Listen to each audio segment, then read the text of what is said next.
ഒരു ക്രിസ്ത്യാനി തന്ന 400 രൂപ, മുസ്ലിമായ മമ്മൂട്ടി തന്ന രൂപയ്ക്ക് ഹിന്ദുവായ പെൺകുട്ടിയുടെ കഴുത്തിൽ ഞാൻ കെട്ടിയ സ്വർണ്ണത്താലി.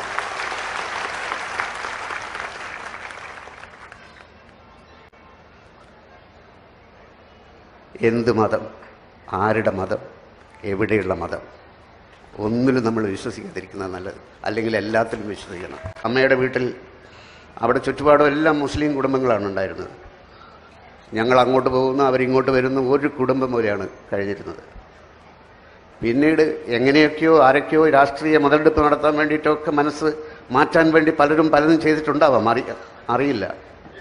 നമുക്കറിഞ്ഞുകൂടാത്ത ഒരുപാട് കാര്യങ്ങൾ, ഒരുപാട് മുതലെടുപ്പുകൾ. നമ്മുടെ നാട് എന്ന് പറയുന്നത് വളരെ മോശം ആയിരുന്നു. വിവേകാനന്ദൻ എന്ന് പറയുന്ന ആൾ കേരളം ഒരു ഭ്രാന്താലയമാണ് എന്ന് പറഞ്ഞത് എന്തുകൊണ്ടായിരുന്നു എന്ന് പലപ്പോഴും ഞാൻ ആലോചിച്ച് നോക്കിയിട്ടുണ്ട്.